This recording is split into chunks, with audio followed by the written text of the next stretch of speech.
call the Oakville School Board meeting to order.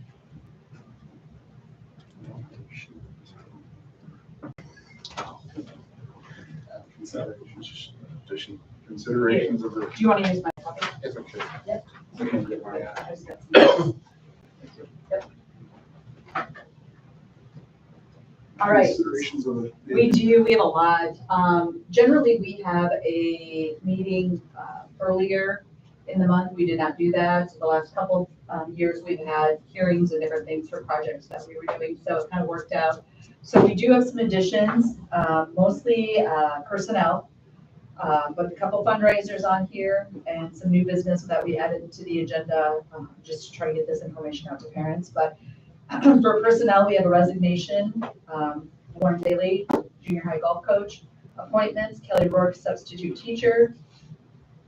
Appointments, Suzette Herbert, bus driver. Personnel appointments, Lori Muma, Impact IA. Adjustment, Shelley Height, from 5.75 hours to 6.5.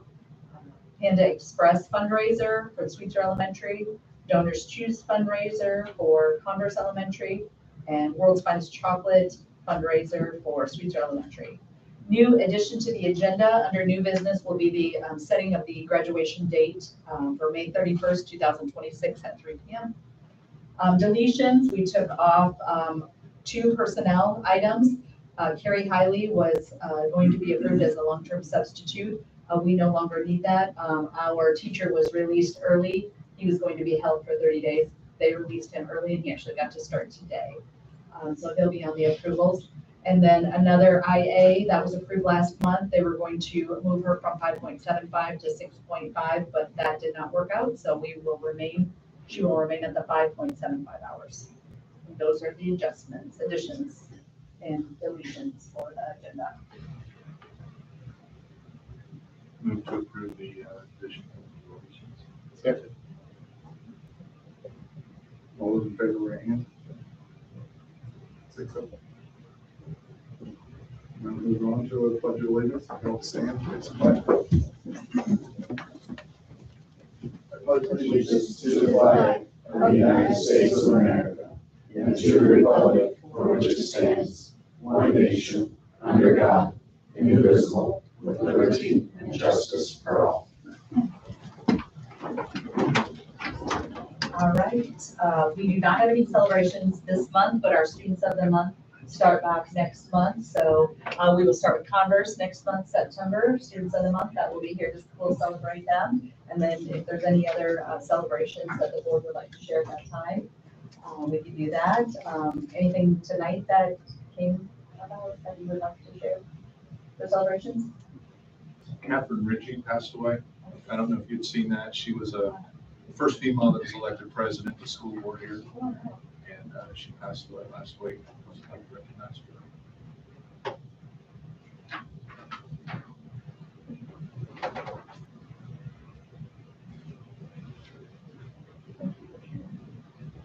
All right, on to public participation. You have one person, Steve Tripp. I just stand here. That's fine. Yeah, whatever, wherever you feel most Have time to 3 minutes. Okay. I'm just here regarding the walk zone and the concern that was raised over the last few weeks. I know, or at least I've been told that this is back on the agenda for the board to address the walk zone. Well, the resolution. So it was kind of in 2 parts. We approved the actual walk zones last month. And then this is a resolution that basically sets a minimum distance. Okay. So if you live within a certain distance. Okay. So my wife sent in a letter to Dr. Hardman earlier this week, and my understanding is each of you got a copy of that. And I wanted to point something out in the code that has a bigger concern than many of the other statements we made. There's a lot in there, and there's a lot of things that we may or may not agree on. But the one is that I'm very concerned about is the safety of the students, obviously. If you read the Indiana code, it states that the government, you can change the walk zone if the governing body includes facts in the resolution that demonstrate each child can safely walk to and from the school unattended by the adults. I know on the Grant County side of Converse, and I'm sure this is the case in other areas as well, there's very poor lighting, there's no sidewalks, there's no crosswalks, there's no crossing guards. It becomes very dangerous, especially in the winter months. So even though we live within that zone, and I'm sure, like I said, other people do as well, it is not a safe place to walk. As an example, when Mrs. Kitch was the principal of Converse, we worked with her as well as the Converse police to try to figure out some way to get the kids across County Line Road. And we did not succeed in getting them safely across the road walking. We would try to meet the kids at the road, and several times we had incidents where people would literally fly by right between us and our children as we were trying to meet at the road as they walked across from the school. The only time that it was any speed limit that was observed was when there was an active police presence at that site.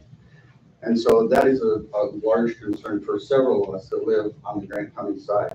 I believe you, in the letter, you received images. I took those about 9 o'clock at night to simulate approximately what it would look like on an early Christmas morning or early December morning, winter morning.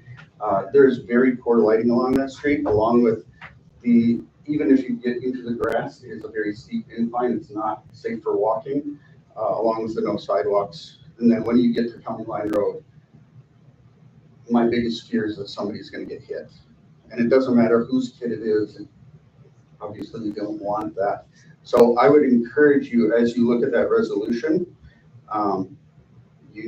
it says that the government body needs to include facts demonstrating that every child has a safe route to school. I know that the municipalities are responsible for installing and maintaining those, but the responsibility of the school board is to make sure that they exist before the resolution is passed. Thank you.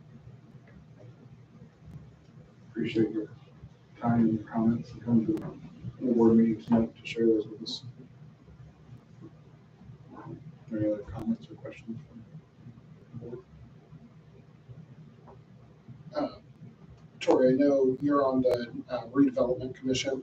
What's we deal with some of the TIF money here as well. Are there plans to use that money for sidewalks, for crosswalks? Like, I know we're just starting the budget process there. So is that also in the, are we pursuing other options with the town as well, trying to make it safer? I just wanted to know and let the rest of the board know what we might be doing. Well, the TIF money, we're restricted on what we're allowed to use it on and where we're allowed to use it. And so the TIF for the downtown, we can only use it on things that benefit the TIF. Gotcha. So if it's outside the TIF zone, then we can't, I mean, there are instances like the fire department. If the fire department needs something, it's outside the TIF, we can pay for things at the fire department because it benefits the TIF. But sidewalks, unless they're within the TIF, Gotcha. they're excluded. Have you guys also gone to the town council asking them to put money towards sidewalks, crossing guards, crossing zones, things like that? Like go to a town council meeting and ask Joe? No, I did reach out to Joe when this whole thing came out with the letter. Gotcha. and the walk zones. And I found out that in 2007, 2008, the town had looked at doing a safe routes to school plan in conjunction with the trail. But that ended up going to, that never happened because of funds. Gotcha. So that never happened. But then the town has spent money on doing new sidewalks on Wabash Street and Delphi Street and on Ohio Street. But those are only on the Miami County side. Sure. And so when I talked to Joe, he said, we have no plans to do anything on the Grant County side for sidewalks, partly because the roads weren't ever designed to have sidewalks. And as my husband stated, like there on Delphi, we've got ditches. And so the town said that there's just no plan. Now, Joe did say that they are looking at, or they have looked at, that they'd like to extend the trail up toward the school, but there's property acquisition problems with the property owners to make that happen. And he said, if for some reason something like that were to happen, then that they would look at putting sidewalks on the Grant County side. Okay. Thank you. Any other questions from the board? Not, we will move on to consent. All right, first item on the consent agenda is personnel. You can see there the resignations that we had since our last meeting, and the appointments. So you should do the next section there. Obviously, we're back to school. We have a lot of new hires this month, so that is significantly more than we generally have to present in at a meeting. So those are all of their information is in your board folder as far as application information and recommendations. And then we do have also some internal transfers, moving some from being on staff to substitutes, and then from one building to another, and then again from a part-time to from a regular ed to a Title 8 there, we see those. Custodian moving from one building to another, and then at the end is adjustments. So that's taking somebody that's already on staff and making an adjustment to their current contract, whether it be more duties, more hours, those type of instances for each of them. If you remember back at the end of the school year, we talked about changing up some positions. So you can see there we have our 3 elementary librarians that will go from librarian, just librarian in 2 of the instances to librarian and computer/STEM instructor is kind of what we refer to that as in our schools. And then Heather Bricker actually was a Converse IA that will be moving into the librarian/computer STEM instructor. So you can see that there. Donations. $200 to our high school FCA from Congress Fisher Price. Here are the 3 fundraisers that you'll likely see over the next month. And that is all for the consent agenda. Any questions or concerns? Not need a motion to approve. Move it with the consent agenda. Second. All in favor, right hand? 6-0. On to continuing business. Just to recap, those of you that maybe are newer and have a vendor meeting, we try to talk about different projects that we have going. And right now we have a new roof on the junior high. And I asked Troy to come tonight to kind of give an update on what that kind of progress is like. Also, we have a new dehumidification system in our high school pool. And then on the fun side of it, we have playground installation at the elementary school. So I'll have Troy start with the junior high roof and the dehumidification system, and then we'll take a look at what the playgrounds will look like for us. So we're almost completed with the junior high roof. We still got the cap, it goes around the edge. You got to let the roof sit for a while so that it forms, before you put the cap on, otherwise it starts to pull from the edges. So we still have to do that, but it's completed as far as there should be no rain coming in anywhere because they, nailed the sides. So that's completed. The pool dehumidification unit on top, we're scheduled to do a startup tomorrow. The only problem with that is we don't have any water in the pool, but we can still start it up. We can still get cooling going. We're also waiting on a couple factory guys to come. They're supposed to be there during the startup. We cannot get them scheduled. They won't return calls, emails, they won't respond. So we're going to go ahead and start up without them. And then once we get the pool water in, we're going to bring them that because that has a whole host of other problems. When you got water in there, you got more, dehumidification you got to do. So we're going to set it in auto and see that it kicks in and does what it's supposed to do. We're a little bit behind on the grouting on the floor because Acvo, the company that come in to service the moving floor that there's only 2 of in the United States, they had to come in and do some sensors, get the sensors fixed, and they had an accident before they came, and they're coming out of Canada.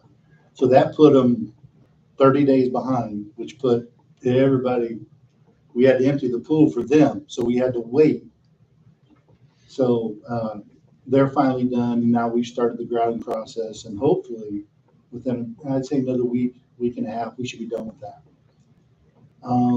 What else we got? The playground, I think the colors have been chosen. I was not part of that. I sat there. I sat there, I didn't want to be part of that. I'm, whatever the colors are, I mean, that's what they are. She's gonna show you the colors. Mine's about functionality. Does it function? Is everybody safe? That's what I'm. These are the new playground, or new equipment that will be at Converse. So you can see here, those are the new swings and the new different equipment that will be on the playground added to what they already have. That's a little house back there. Yeah, The kids a are little going house. to love it. Yeah. Let's see. Oops. And according to Bryce, the gentleman we're working with Play Pros, Playgrounds, he's saying that if everything comes in like it's supposed to, we should be looking at the second half of September to begin installation, if everything goes as planned. Of course, we know it always will, so. Yeah, so, yeah. We did save a little bit of money on the spoil piles, which is the old mulch that they were gonna pick up. They were gonna have to remove that. So I think there's some low spots that we can put it on. So we're just gonna leave it there and clear out some low spots, hopefully get rid of some of the water. You know, it's been a mosquito breeding ground, so.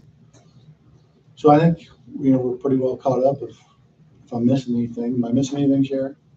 I don't think so. We have to, this is on the agenda tonight to approve in the new business section as far as the quotes, and I'll show you those when we get to that part of the agenda. Yeah, no, I think Swayze has asked to obviously have theirs done first, since they really don't have any playground equipment right now. So, yeah, so this is what Swayze will look like right here. Oh, not here. I mean, yes, there's Swayze. You can see they have a big tower. They'll have some climbing apparatus. They'll have some new swings. You can see that from a different angle. And then both Sweetser and Swayze will get a new Gaga pit, an actual Gaga pit. The real ones, not the ones that we've kind of been makeshift a little bit over the last couple of years. So. I sense bitterness right here. I know, I'm seeing the look on Sam's face. I lost all of them. Yeah. Well, at least your sister, she will get to enjoy it next year. yes. Next year. So it'll be there in time for her. She can tell you all about it. So those are the quotes. We'll look at those the next time. Let me see what else. Sweetser's getting a client right here. This is the only thing. Sweetser's has a pretty established playground. They're getting new swings and a new kind of a climbing apparatus. So that will add to what they have there. They're probably the playground that has the most. Well, Converse is getting pretty, we added some things last year in Converse, so I would say they're pretty set too. We're gonna take the one out of Sweetser that's closest to the ball diamond there. That's got the broken slide on it, so we'll take that one out and then we'll put this in that place and then replace that swing, so. And if everything comes in like it's supposed to, when it's supposed to, Swayze's supposed to be the first one we start at, for obvious reasons. There's nothing there.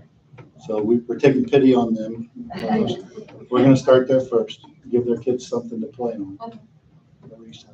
How long should installation take between the three schools? That's the $1 million question. Yeah, I mean, we thought when we installed the one over Converse, it was only gonna take us a couple of days.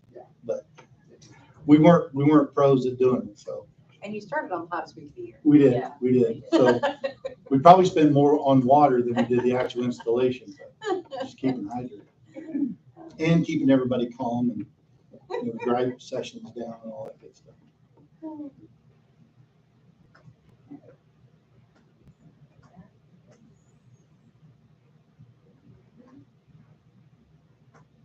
Continuing business, moving on to any questions or anything on that, on the The, playground? the cap for the roof joint, is there a a date on that, or is that kind of based on the weather? He stopped short of giving me an exact date.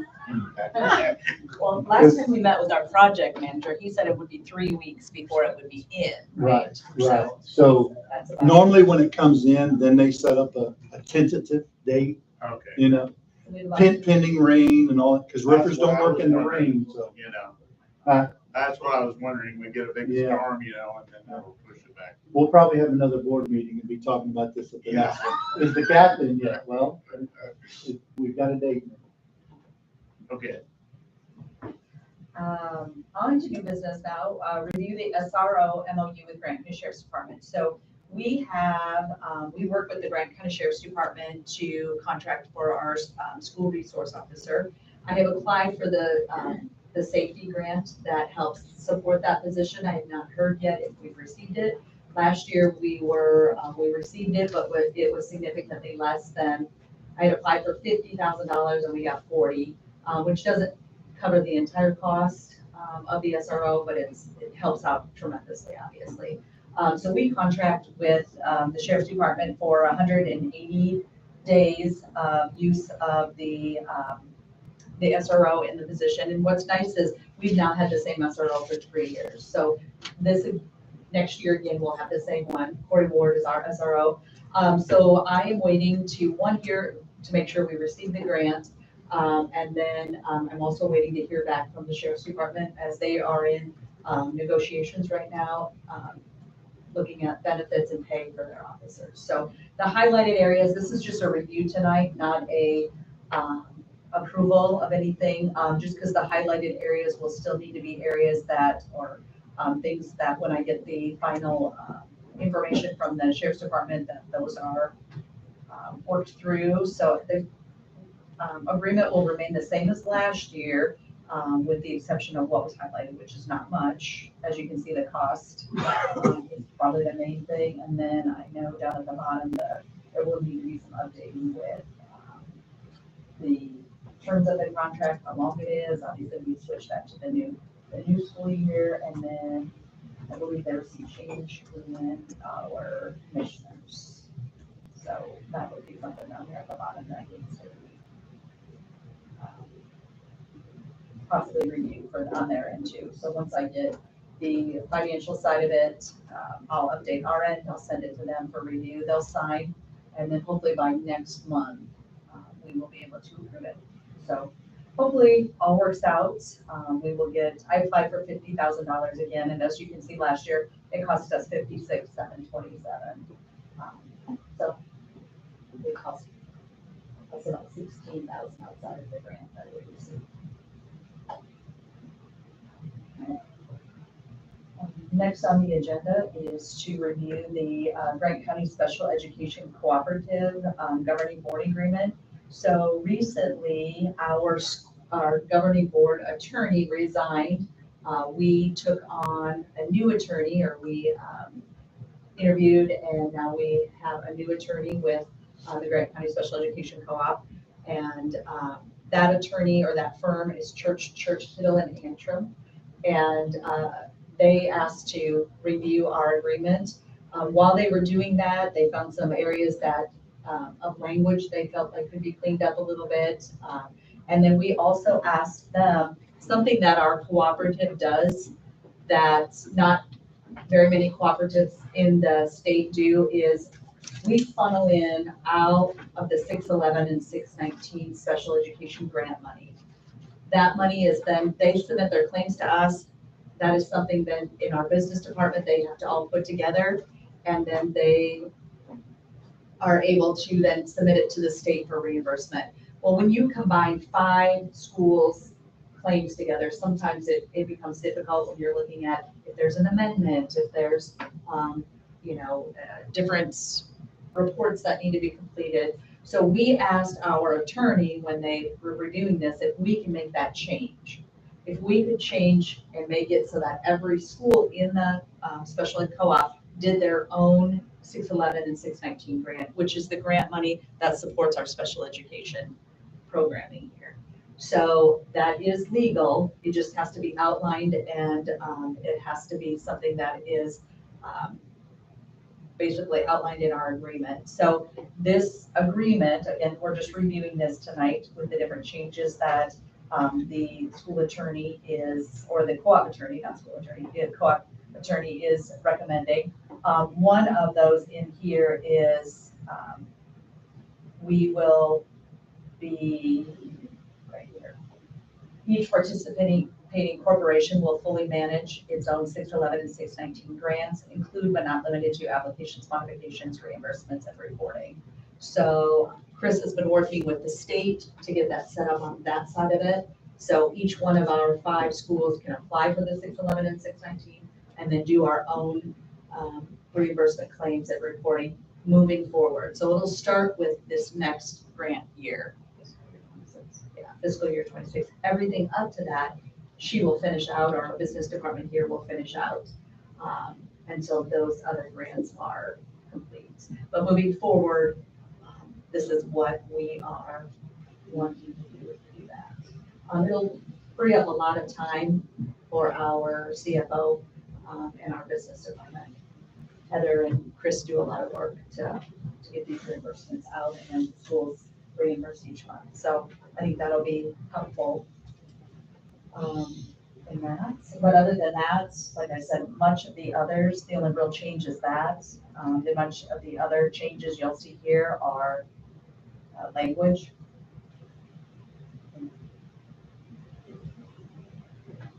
Terminology, a lot of legal. So, again, we're just reviewing that tonight. We have a governing board meeting tomorrow to go through it as well, and then hopefully next month I'll have you approve it. Any questions in the meantime? Don't hesitate to reach out. Next on the agenda is to approve the OHHS virtual policy, and that is for the 25-26 school year. Mr. Smith, I know you and Mr. Edwards worked on this, and my understanding it's just mainly just some language again in this one a little bit. There weren't any major changes, pretty much. Do you want to elaborate or? No, just some language updates, and then just kind of, eligibility, clarification, and really trying to define that more clearly. And then obviously, and then we did some work on the, grading scale itself too. In that first bullet point wasn't very well defined. So.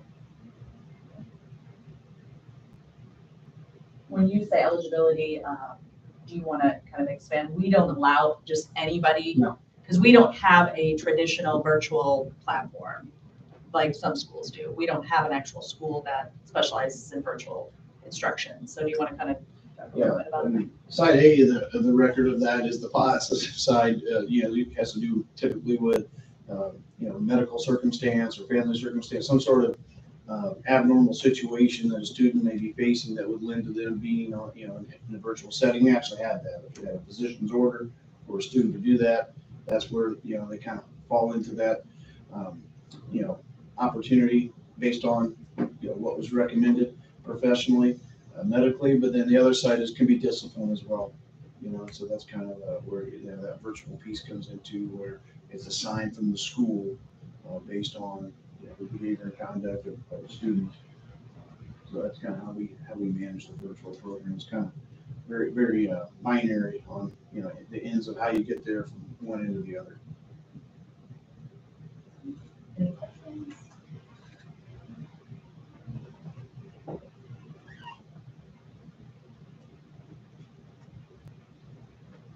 Any motion to approve? So moved. Second. All in favor, raise your hand.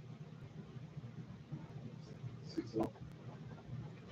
Next on the agenda is the adjustment for business department personnel. We have 2 ladies in our business department that over the transition of the last year with our previous CFO going on medical leave and then retiring, and then the transition to a new CFO, and then our deputy treasurer resigning, and we are not filling that position right now. So we have asked these two ladies to take on some extra duties in our office. And those are kind of outlined here in the memo to you. And explains what that looks like. Heather Zirkle is one. She is our accounts payable and will take on probably more of the deputy treasurer duties as far as receiving and paying, making payments, those different things. She's the one, and then also is Lynette Wilson. She is she's our payroll and accounts, our benefits specialist. So she handles everything from onboarding. Now we have kind of transitioned some of the onboarding with our key cards and our keys and kind of put more of that on her, as well as I know she has also, she's taken on all of our entrance control, all of our onboarding with the cards, IDs for our staff members. She's also doing additional benefit management. She's working with IMG to do that for our insurance. Our new Voya plan that we have coming on, she'll be kind of the main person onboarding all of that. So just with the added duties and not replacing our deputy treasurer, we just wanted to make sure that those are compensated, feeling like they are at a pay rate that business officials or people in our business department should be.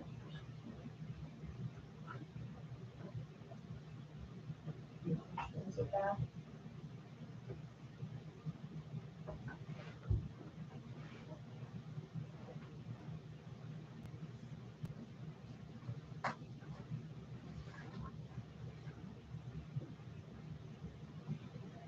Probably our biggest challenge right now is getting all of our banking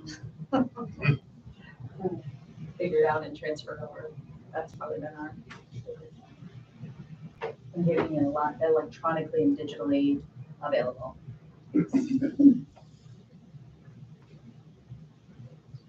No questions, need a motion?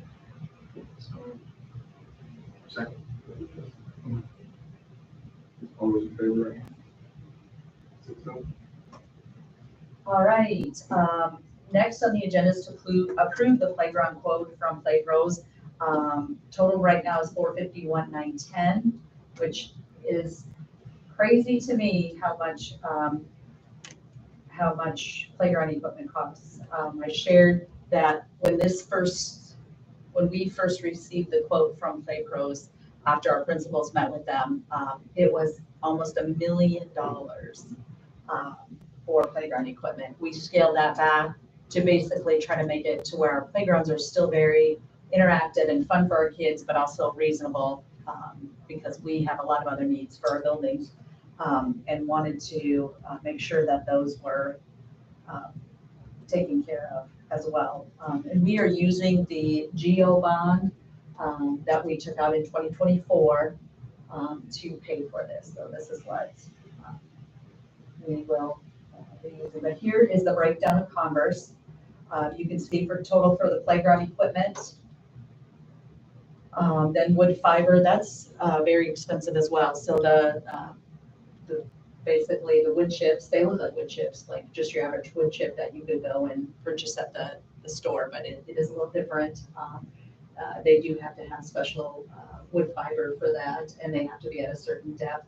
So for Converse, that is $10,350, and then site work, and that's the all the dirt work, all the anything that they need to do to prep to get ready for the installation, and then the install is $18,000 for $51,000 worth of equipment. Is that not crazy? But Troy doesn't have to buy water this time. Yes, I think I would have provided water, Troy, if you guys would have. Where it gets a little tricky in installation is when you're doing work of this magnitude and putting basically a new playground in,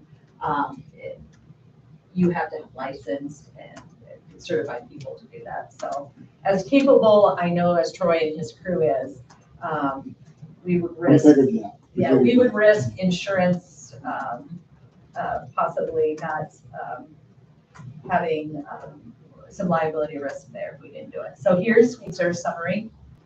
you can see here. The equipment is 37,000, the wood fiber or the mulch around is 22,000. The Gaga pit and mat, so it's the real deal, but it costs a little bit to get the real deal too. So hopefully this will last long and be very fun for lots of years to come. Site work there is 19,950 and the install is 13,266 for a total of $100,080. And last, obviously Swayze is our playground that needs the most.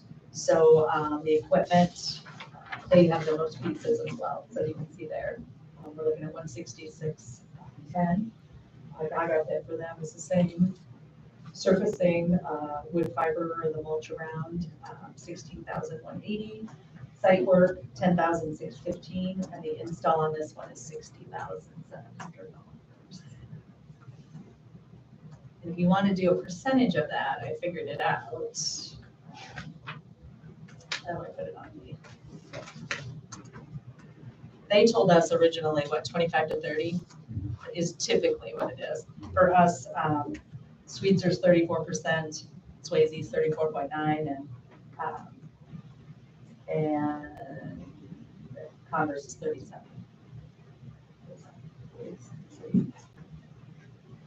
And so,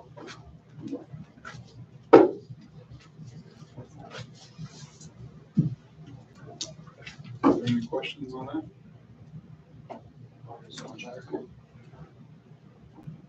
Okay.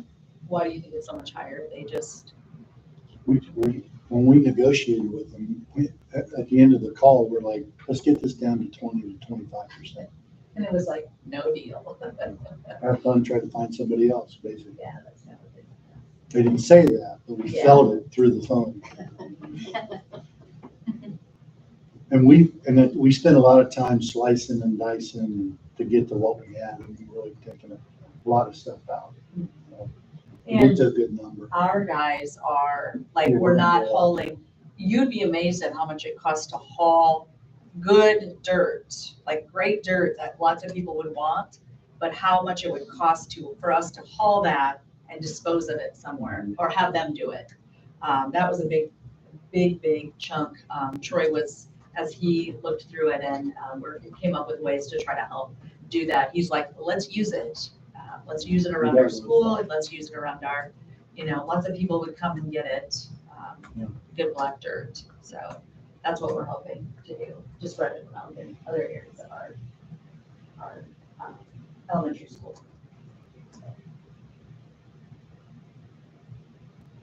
Any other questions? We approve the playground quote for $451,910. All in favor, raise. 6 up. All right, next on the agenda is to approve the resolution for setting a minimum walk zone distance. This here is the board resolution that our school attorney put together for us, and it outlines different areas that are looked at. Our minimum distance is 1 mile from the school, so the walk zone could be established in an area up to 1 mile from the school. So obviously there's flexibility with that, and we have not gone to that distance in any of our areas. So you can see there.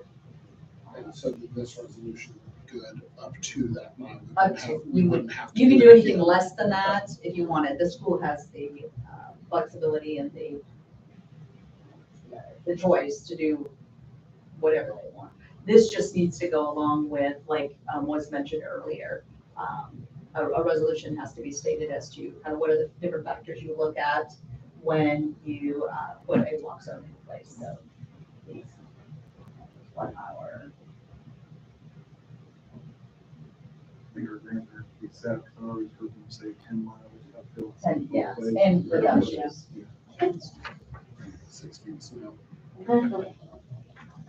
question on the state highway. We have state highways that run through 2 of the walk zones. Correct. And then, so then you look at them and access to a crossing guard there for those. depending on where they're at on that location of it, if they have access to the crossing guard. One of our communities has a kind of a, I wouldn't say ugly, because, but that the railroad tracks that go into it. So it limited kind of being able to safely get around that. Yeah, That was not. we drove them and we really looked at them.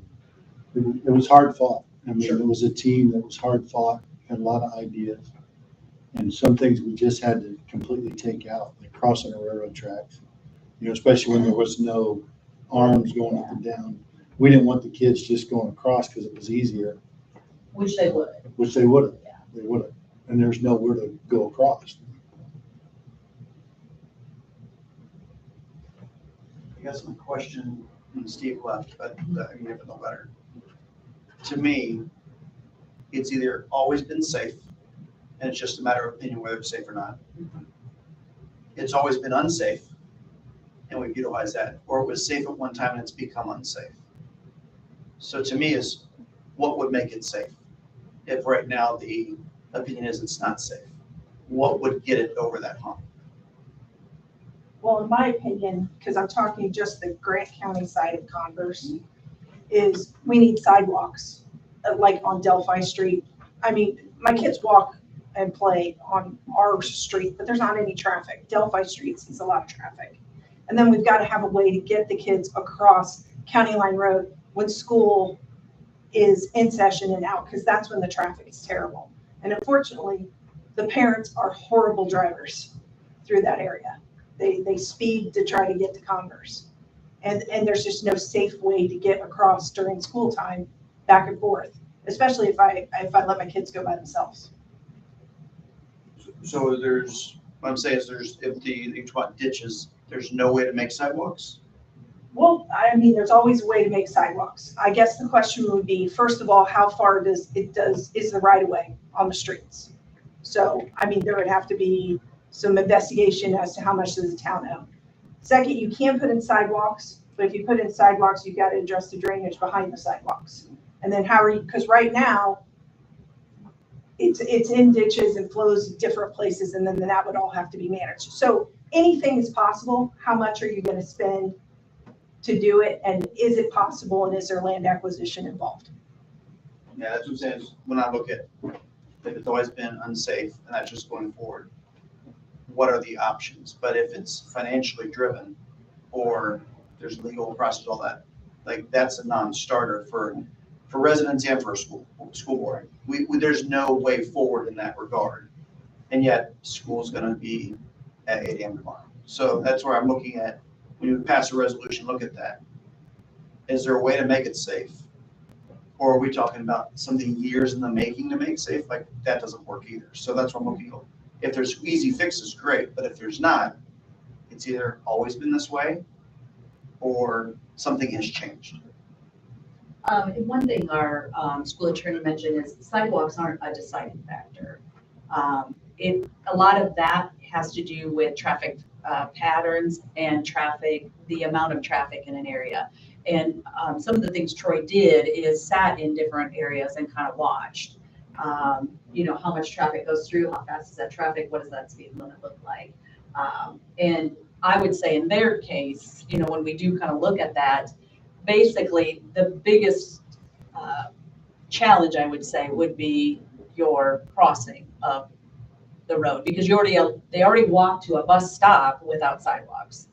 Right. Yeah, and in an area that's very residential, but also not very much traffic.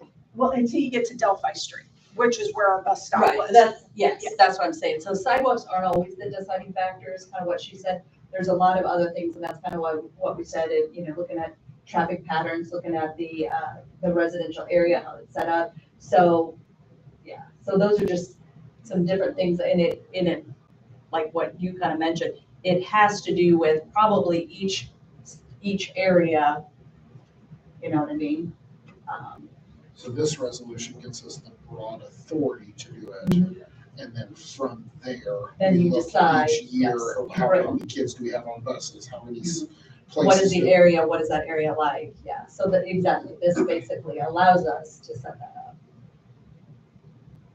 And why in number two, the now therefore, it's the superintendent versus the board approving it. You Well, would, I'm of course, assuming still- we- You would have still, of course, bring it to us, but Well, I think what it's saying is I'm establishing, so they brought it to me, we worked together, or, they took me around.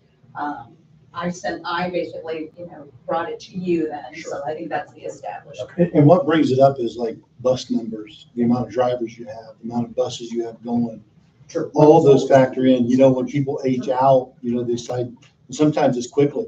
And a lot of our bus drivers are older, so you have to factor that in too. Can we, if someone were to leave tomorrow, can we still get all these kids to school? So you gotta factor in 15, 20 different factors, just figuring out, can we still get these kids and the kids that are moving into those areas too? And then some of them are driving now, so you gotta think about that. So we didn't take it lightly, and I probably looked like a creeper sitting in some of those areas. My big black truck just sitting there watching, but I wanted to make sure we were doing our due diligence. Well, and he even looked into getting the strips. Do you want to kind of talk about those when you, The strips. like the strips that go across that actually monitor? So the DOT, and you've probably seen them, different areas, the DOT will stretch them strips across and it counts the amount of drivers that are going over that. So there's a work order process to do that. I have not went that far yet, but it's a possibility.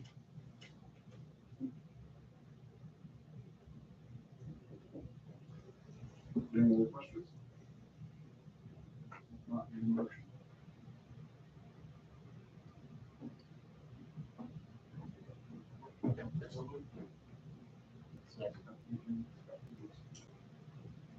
All those in favor, right hand?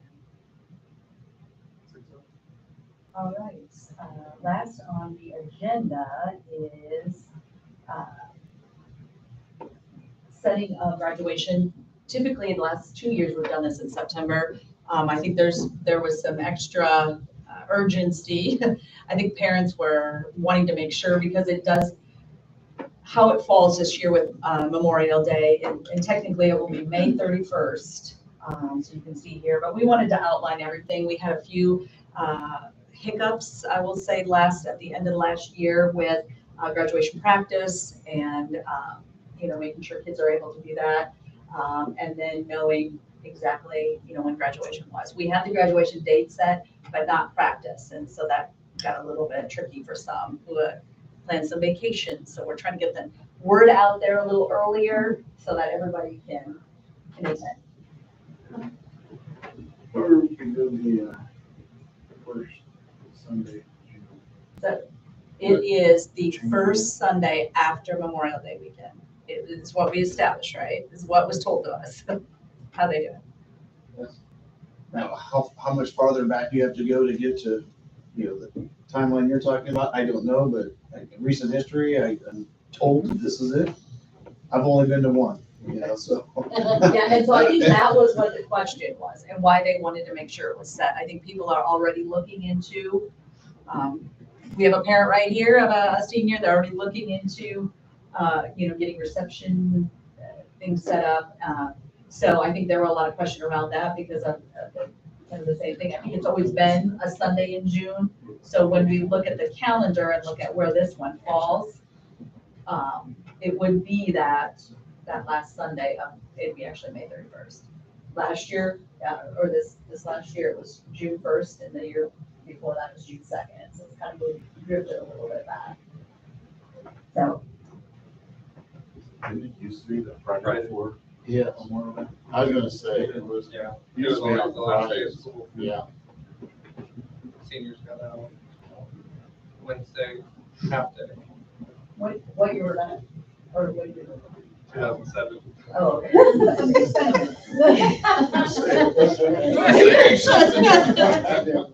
So for the last, how long? I think my sister's year is when they started Sundays, which was 2010.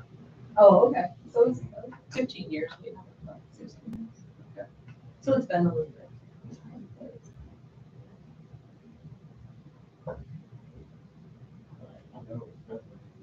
Yeah, it was always Friday. Usually. I mean, if they're wanting to go on vacation, might as well do it on Friday, get them out of there. You'd be surprised. I think. It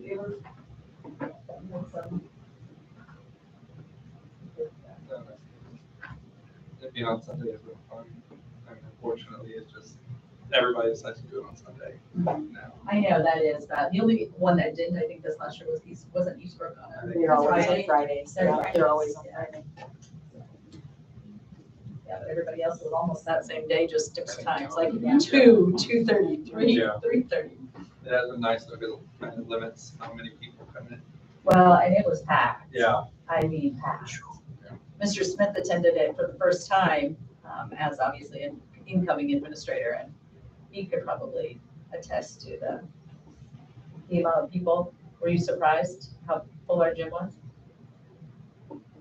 I mean, yeah, I mean, it was really full. Yeah. You know, I anticipated a big crowd, but it was pretty much, you know, I was Standing, you know, on the, I was up behind the duct work up there in the top right corner, so, it was the only spot open with just a little bit of knee room, so. The rest was a little sardine-esque, I should say. Do you have questions or comments? No. Do we need a motion? Yep, on this one. So moved. All those in favor, direction? 6-0. All right, last, before we hear from the principal, so I'm already letting you know, we'll have you after the YMCA, I'll have you share how your school year started. So, ADM, I have we track this daily almost here, and this was as of last week on Wednesday. So we haven't, it's been crazy this last 5 days or 4 days of school. So it hasn't changed since then, but I expect count day is the first Friday of October. Up until then, I anticipate this will go up and down, which is a little scary as you watch it, especially go down, because all of our education fund money comes from ADM basically. So let's see. Last year at this same time, we were at 1504. And then in February, we were at 1509. So we are down a little bit, but almost exactly where we were starting a school year last year. You said it'll be October 2nd as the I think count it's the first Friday, yes, that sounds right. It's October 2nd. Because it used to be in September for a long time. Yeah, so you feel like the third week of September. Right, yeah. And then now they moved it, last year was the first year they did it in October. So, which kind of is hard because the longer or the more you push it off, the more chances kids are gonna leave, Yeah. you know, so. And then the last thing, I just wanted to share with you. So with kind of the staffing changes we made this last year and with the requirements at the high school for students to, in their PE requirements, we were able to reduce a PE position at the high school. What that meant though is that we would not have a elementary swim instructor. So I have been talking to a variety of people since then, since we kind of knew that was happening. And luckily, in talking with the YMCA, they are going to be able to help us have elementary swim. I think probably the trickier part is, will our pool be ready by September 8th when we want to start elementary swim? I'll get out the whip and start Yes, please do. smacking. So that's probably the only real factor here that's a little bit of an unknown, but here is a draft agreement. And we talk terms and different things. So as we get closer to that, our next meeting is September 8th. So this will be at that meeting, and hopefully we'll have everything finalized and be able to approve it then. So they will send an instructor every day from 8, or their time here will be 8 to 10, but actually our first period starts at 8:10.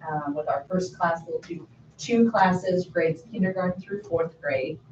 We'll be able to throughout the year, and they do it 2 weeks at a time. So They will send somebody each day to come and teach swim to our elementary students. What we do on this side of it, then we have a lifeguard that is in with our elementary kids watching, and then we also have cadet teachers that help in elementary swim as well with our students. So get in and kind of do that. So you can see here, I was pleasantly surprised at how reasonable this will be for us. So they're gonna charge $20 an hour for the instructor and then $3 per day for travel mileage.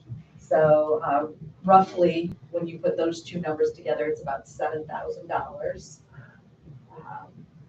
One thing he did mention in his email, it says that is not anything for the Y.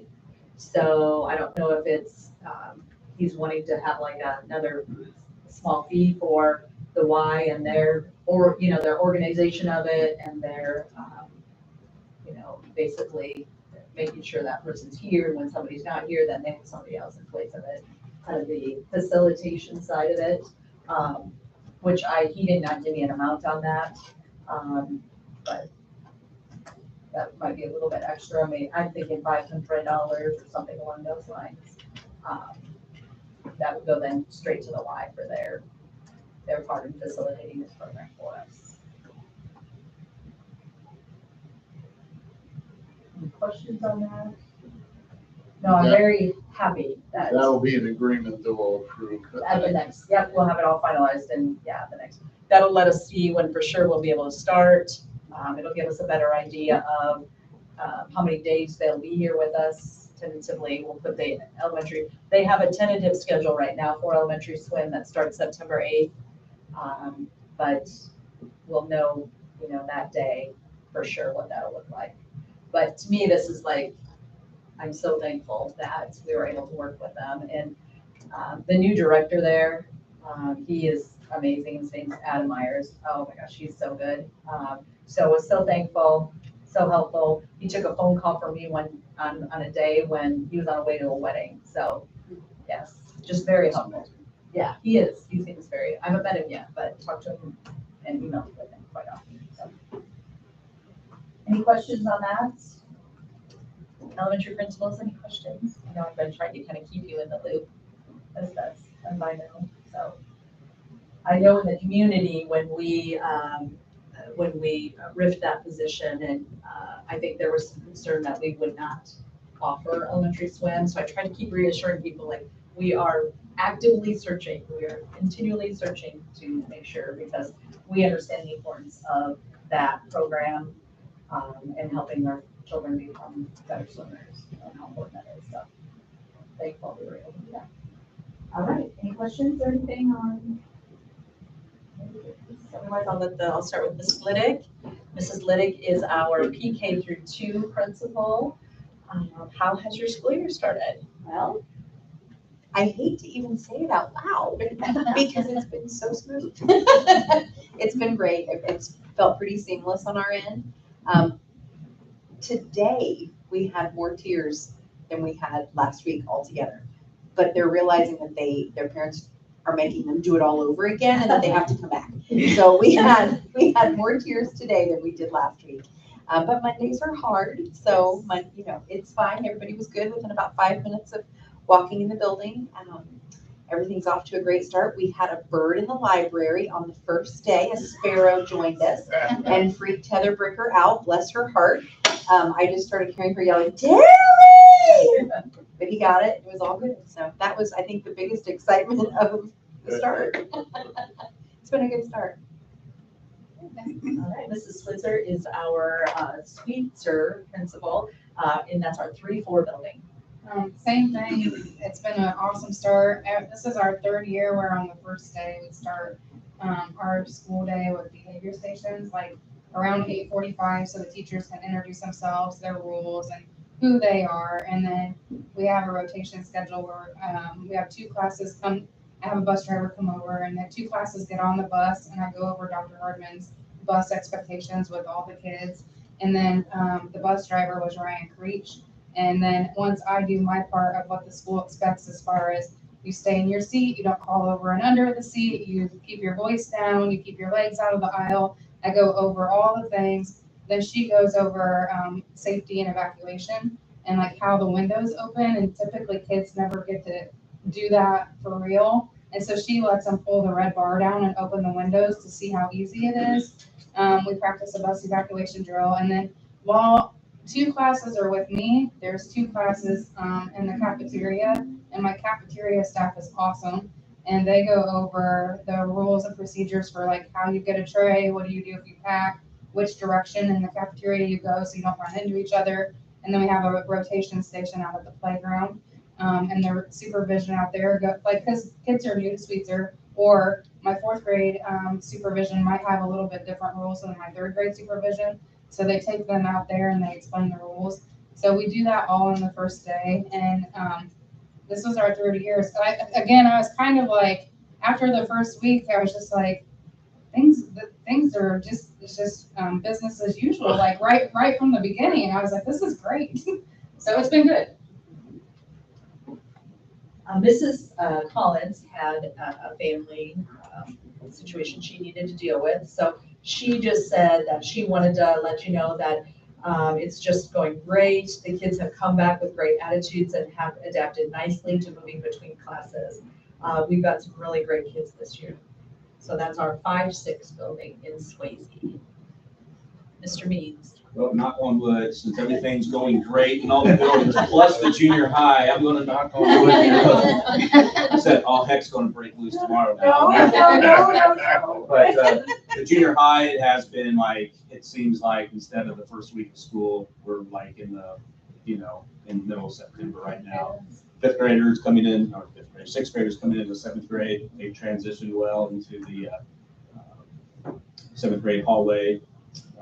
The one thing I have noticed is the building has got more students in it, just because we have a small class going up to be freshmen, and we have a larger class because we're up to 250 students. So lunchroom, we have about 25 more.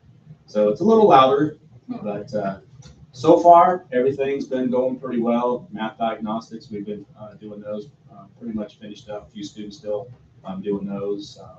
So I've been pleasantly surprised on how well things are going, knock on wood. Now I'll probably change myself tomorrow and spend all day in my office dealing with whatever comes my way. But so far, everything's been going great. Teachers, staff, everybody just kind of looks like we're in the middle of the semester instead of the first week.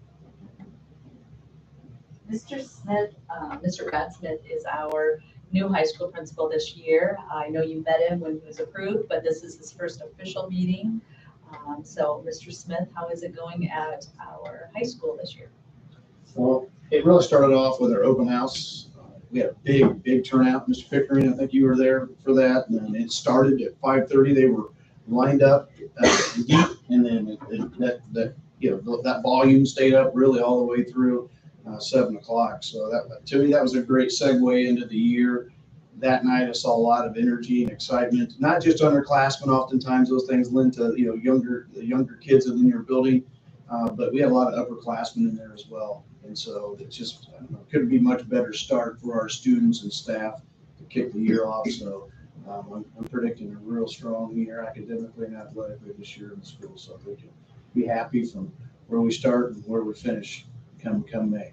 I think our senior class is kind of a predictor of that. And I feel like you said, I saw many of them that night at our back to school night. And I think when you have the buy-in of the upperclassmen, wanting to be there, wanting to do things, hopefully attending events, hopefully doing things, those younger kids will soon follow. And so, yeah, I definitely think the senior class is going to be a huge factor in how well our school year goes this year. They're a really great class. No cheeks. Everybody has a good Yeah, tomorrow will be business as usual, nothing different. Well, So. they cleared up at the junior high, and we'll blame everyone. I'll be calling Andy Horner at the library to come and let us Come and help, Andy. I'll be right there. No, so that is all I have. Anybody else have anything? Well, we These 90-degree days need to stop, right, Yes, they do, Troy? please. Troy's spending lots and lots of time at schools keeping air conditioning going. Well, I'm glad you said that, because there's one thing I did forget. Oh. The monstrosity that's in the pool right now, the heater that's there. Oh, yeah. I know I told Sherry this, she looked at me kind of cross-eyed when I said, we can't get rid of it yet. Because I've been a part of too many startups, that things don't always go as planned. And even when the winter time gets here, so if you see it down there, don't get scared. We just want to make sure that when the heat season comes, that we're heating properly before I end up getting taken away. But hopefully, once I do that, it's gone. You never see it. Are we renting that or was that? No, we purchased that. I couldn't remember if we were So renting. that's our second one, you're aware. That's the second. Yeah, that's the second one, and, actually Troy found that one on, was it eBay? Type? Yeah, it was down, I mean- I drove down to southern Indiana to get that. We got a really, really good deal on it. To rent it, it was going to cost us, what, like $2,000 a month? Yeah. We were able to buy that one for $4,000. I don't remember. I think it was almost the price. 5,000. Yeah, it was 5,000. Yeah, but we were gonna have to rent it from, who was gonna be our? McAllister. Yeah, they're the only ones that had one. Yeah. And we had done it before, not when I was here, Yeah, he but was previous they had done it $1,800 a before. month You might to know. rent that, during the pool season. Well, our pool season here goes a long time. So when he found that one down there, a used one, we were like, yes, get it, whatever we gotta do to get it here. So you guys went, they went and got it. Made sure that we look at it, but yeah. So I know when you told me that, because it's such an eyesore She on didn't the speak for a deck. second, like, are you serious? I'm like, they can be mad at me for a minute. I know it's ugly, but when we start heating, I want to make sure the heat's working right before we move it. I never mind seeing it there because that door, that's where the door is sitting at an angle, right? Shining that out, It so- just, that heater Yeah. sitting there kind of Block makes that space look usable and practical instead of, an intersection or a. Yeah. If you talk to the swimmers and the divers, they're gonna hate that the thing's going. Yeah. Because they go stand there, when they get out of the water, they walk right over to it. Just sit there and warm up. All right, if nothing else, I think we are. Move that we adjourn. Second. All those in favor, right hand? 7:39. Andy, I'm gonna get this back. Hey, Mr. Smith, did you see my? I did. Yes, ma'am. That's all, because I like to see when you.